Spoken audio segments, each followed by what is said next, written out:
All right, we are there. Hello at home. Okay, essential question for today. Hello. Essential question for today is this. What is, there's going to be two of them, thank you. What is the significance of MPC and MPS? What's the significance of MPC and MPS? Marginal propensity to consume and marginal propensity to save. And how do they impact the multiplier? Okay. What's the significance of MPC and MPS, and how do they both impact the multiplier? You good? Okay. We'll figure something out. So I'm gonna go ahead and share the screen with you guys. Okay. All right, so this is module 16. It is a big one, as I said, as you guys noticed last night. Here we go, income and spending, all right? So the local multiplier effect works like this. If you guys think about the circular flow model, okay, one person's spending becomes another person's income. You with me? Okay? So when somebody spends something, it becomes someone else's income that they have to spend. And listen, we can do one of two things with our money. We spend our money, or in this case, it's going to be consumption, C, and we save it, okay? And those dollars go to two different areas, right? Our consumption does this. It stays in circular flow. You guys with me? We buy stuff and the product market goes into businesses. That becomes income for them, that they spend some of it and it keeps going circular, right? But then some of our money is also a leakage out of circular flow. It becomes what? Savings. That goes into the financial sector or the banking sector, okay, which later on we'll look at becomes loans from businesses that they get, and then that becomes circular flow again. So the multiplier effect is this, okay? I feel like some of you guys aren't on track, so please check in. Multiplier is a tool, okay? Don't be sorry, just be better. That's for you at home too. It helps us to determine the extent to which the chain reaction brought on by an initial rise or fall in spending leads to a change in income, which in turn leads to a further change in spending and so on. So listen carefully. Can you guys picture real GDP, that is C plus I plus G plus net exports? Can you picture it? If consumers spend more, or let's say the government spends more, to what extent does that spending really affect real GDP, okay? Because it's going to affect it more. Listen, when you and eyes here for a second, when you and I spend money or consume, right? That's C, isn't it? Hello, right? When I spend it or you spend it, it then becomes income for someone else that they later also what? Spend, okay? So there's this multiplier effect. So just because you and I spend $10 doesn't mean in the grand scheme of things that it was just $10 that was spent.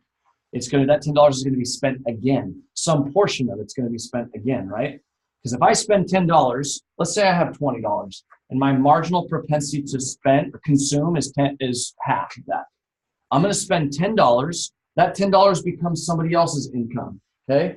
And let's say your marginal propensity to consume and save is also half to half. So you're going to now spend $5 of that, and then you spend it in his store, and it becomes, and yours is 0.5 to 0.5. Okay, so you spend $2.50. Do you see? In the end, $10 was spent, $5 was spent, $2.50 was spent. You see that? So it actually does this multiplier effect that in the grand scheme of things, it has a more spending or less spending, a rise or fall in income, impacts, has a further change in the overall effect in GDP. Therefore, we look at the multiplier. We need to understand how income and spending works. So that's what the majority of today is going to be about. Even if we don't get to the multiplier itself until tomorrow, we'll focus on that tomorrow. Okay. So as I said, consumption is, we've said this before, largest component of aggregate demand. I think it was about 70% on the board. Is that what I gave you guys? So roughly 2/3, give or take. Just depends. 2017 numbers say about 70%. So what do you think determines a person's level of consumption? How much what? Income they have. You're like, it's right on my notes. Perfect. For those of you who said income, you're great. You're right. Even though you looked at my notes. More specifically, it depends on a person's disposable income. Okay, this matters because disposable income is what we have at our disposal. That is, when I get my paycheck, what has already left my paycheck? Taxes, among other things.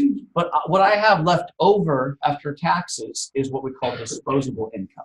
That's a key component. You're going to want to know that, okay, and remember that, which is the income consumers have at their disposal to spend, right? So there it is. DI, or disposable income, means income minus taxes. Okay. We as consumers have the option to do two things. As I said, we either spend our money. You need to, when you put spending, be real careful here. Spending is, you might put a little notation over it. That is C for us. That is consumption. Okay, so when we spend our money, we're essentially consumers. We're consuming products and services that we have decided to purchase with our disposable income. And so the other thing we can do with our money, as some of you guys said, was to save it. This would be continuation of circular flow. Nod your head if you agree. This would be a what? Leakage from circular flow that will later come back in, okay? Although consumers' spending is much greater than investment spending is notated by what letter? I. Good. So we have C. Now I. Booms and busts in investment spending tend to drive the business cycle. Swings in I are more dramatic and therefore have a larger impact on the state of the economy. So please know this. Although C is a larger percentage, okay, or largest component of GDP, I has a bigger effect on the economy because it's like 16 or 17% of GDP, but there's such big numbers that essentially that's as goes I, so goes our economy.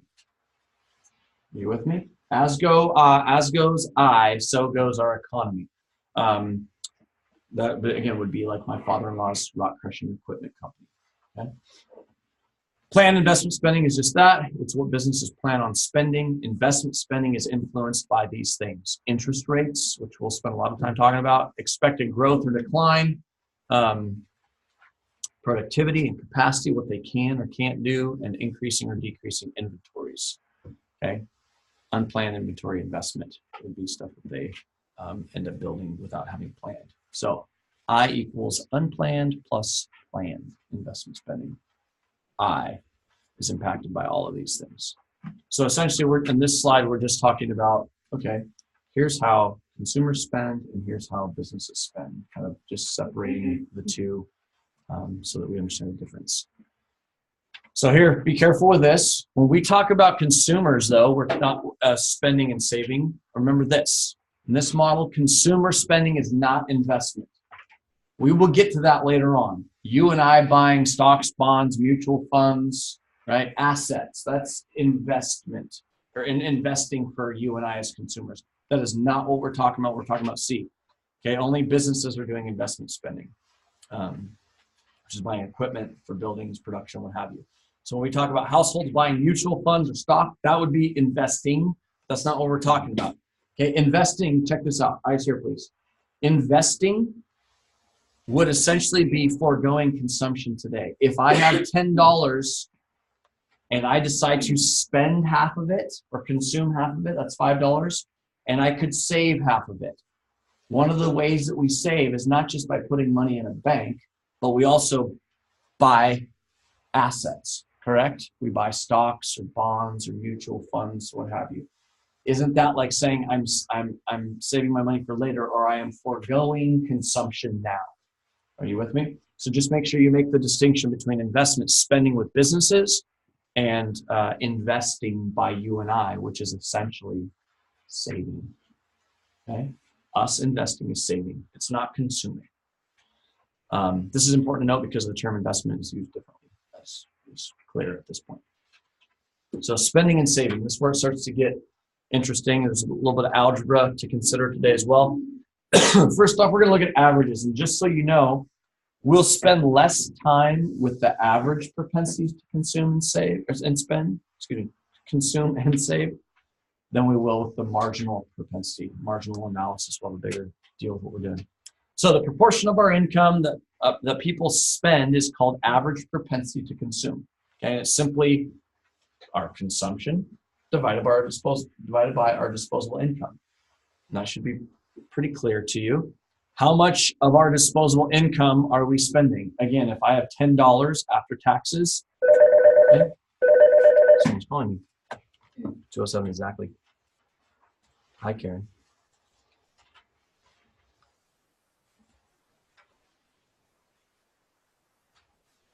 Okay. Okay. She is not. Yeah. Will do. Hi. Bye. They want to know if my wife's coming back to work in the school district. She is not. She's very happy where she is. My cousin had. Huh? Cousin had. Here or elsewhere? I think At Evergreen? Yeah. Yeah. She likes it. Although she thought, they're little kids.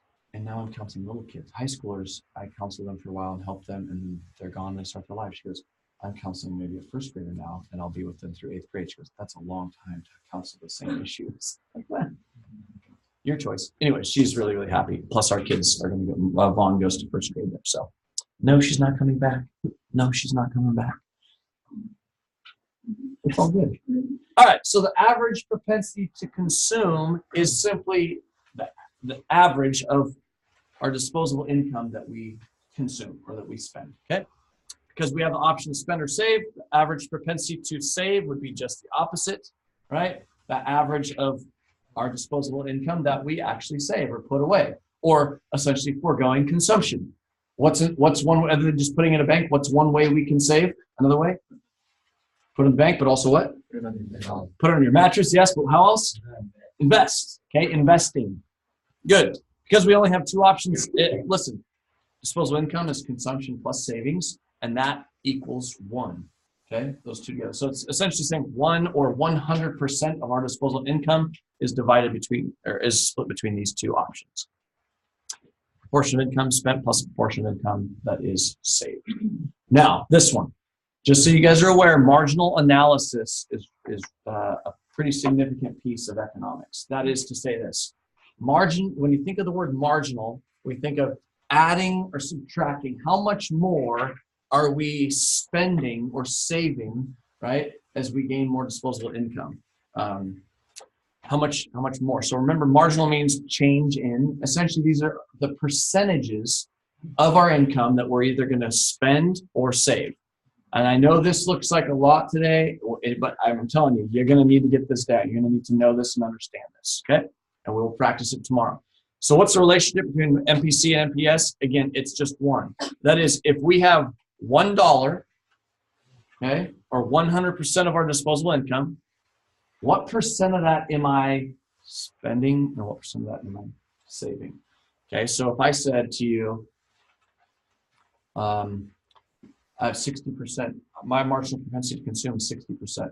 What would you tell me is my marginal propensity to save? 40% for 0.4. Okay, good.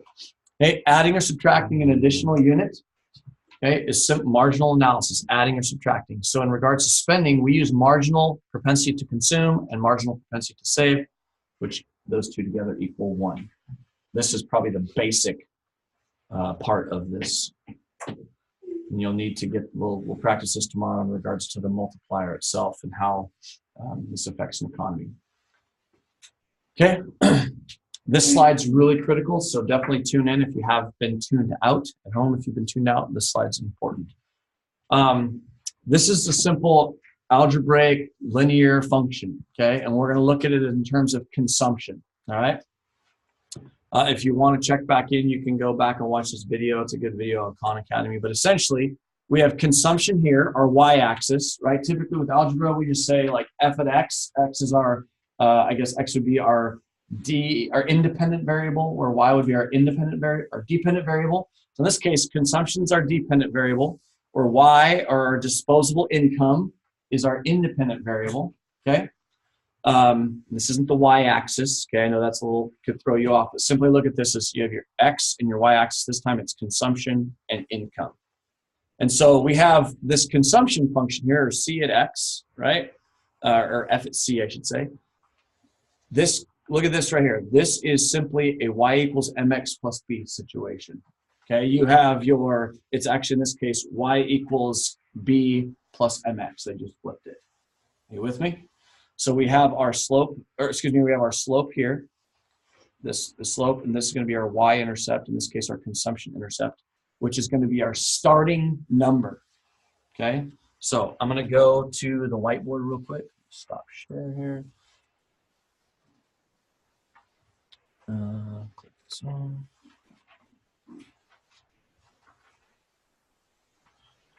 Hold on 1 second.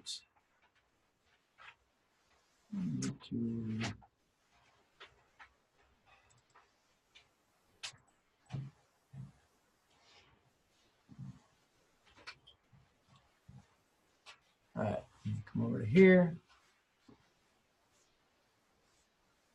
All right.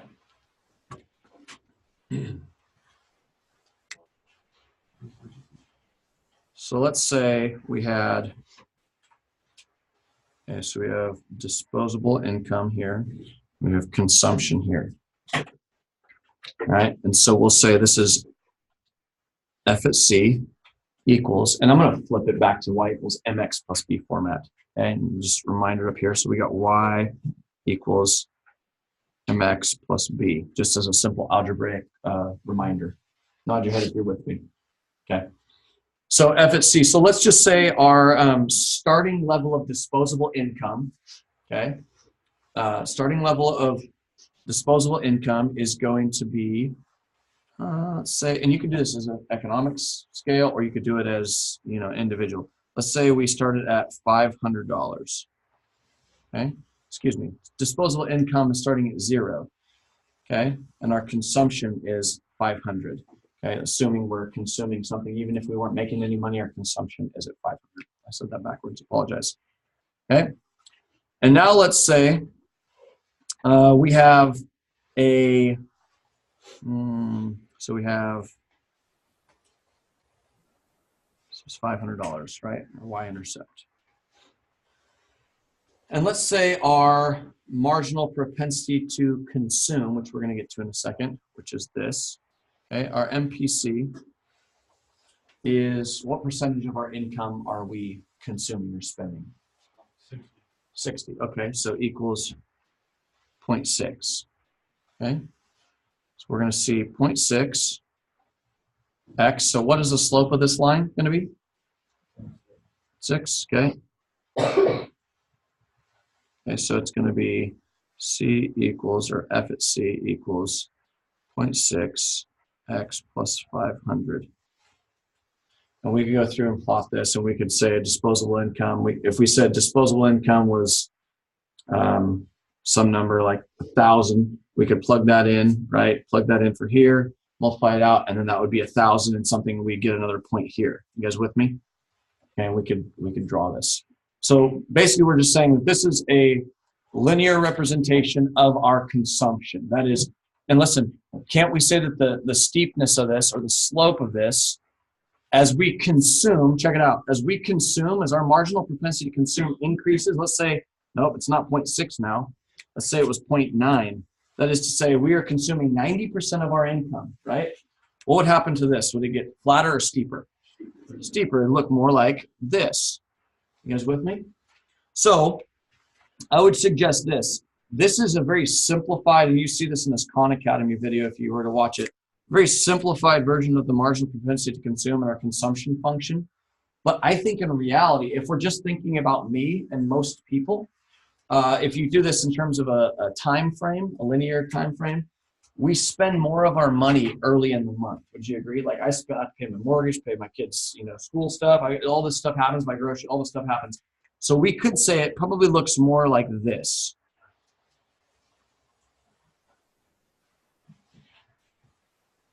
Meaning that the slope is steeper early on, right? My marginal propensity to consume is higher early in the month, right?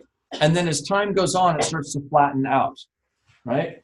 That is the slope here. That is by the end of the month, I can tell you right now, in the first week and a half of a month, like money's just, I feel like our bank account's like hemorrhaging. I expect it.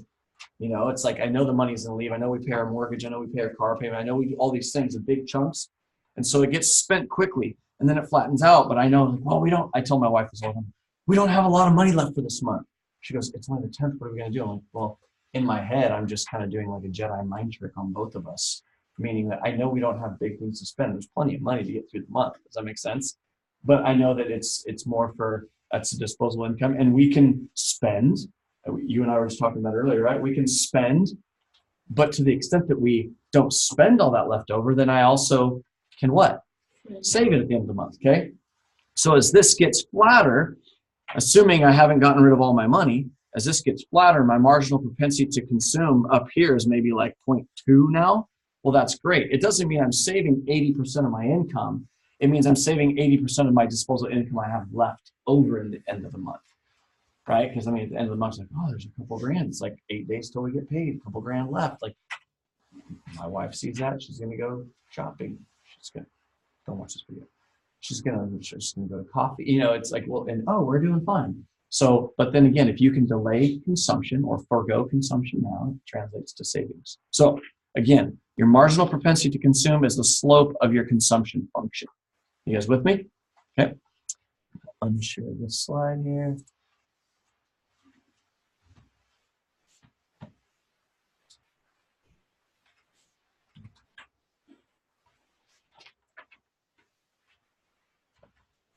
All right, back.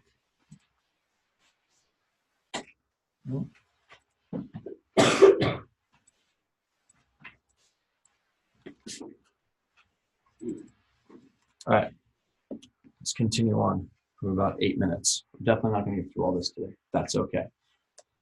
All right, so the marginal propensity to consume is an increase in consumer spending when they're received additional disposable income. Again, what percentage of our income are we spending at any given point in time? Okay, and there it is. So it looks like the average, but it's just the change in. So it's a percentage. Okay. So again, what's MPC plus MPS? It equals 1. So all we're saying is if we had $1, what percent of that dollar are we spending? That's how we figure out MPC. If you haven't noticed already, okay, it's a rate of change problem. Representing the slope here, this is y equals mx plus b. We already did that at the board. This right here just means income minus taxes. Income minus taxes is called our what kind of income? Disposable income. Okay, so don't overthink this. These variables I tried to simplify on the board for you. So what we're really saying is if a person receives an extra $1 of disposable income and they spend half of it, what is their MPC? 0.5. What is their MPS then? 0.5. I can tell you right now, if I could go 50-50, I could go 0.5, like over the span of a month or a year, I'm gonna be a millionaire. Not very far away. I'm gonna be a millionaire. Okay, and that's what the whole thing is in life. Can you, this is a little side econ lesson, can you as a person delay your gratification, right? Did we watch the chocolate video in here, right, of my kids? Did we do that? Did we watch that in here? Oh, we gotta watch that sometime. We don't have time. I'm kidding, we'll watch it. Can you delay your gratification? Okay, why don't we start tomorrow with that? Does that work? It'll fit nicely with what we're doing. If you can delay your gratification now, that is forego consumption now, you'll be able to save more for your future, right? Now, obviously, I mean, there's a guy I listen to, podcast, he's on the radio, he's a podcast too, and he basically is a big debt guy. He's like, get out of debt. Your whole life goal should be end debt, no more debt. And I agree, and I'm not a big debt person anyway, but we have some mortgage debt, some auto debt, and we have some student loan debt.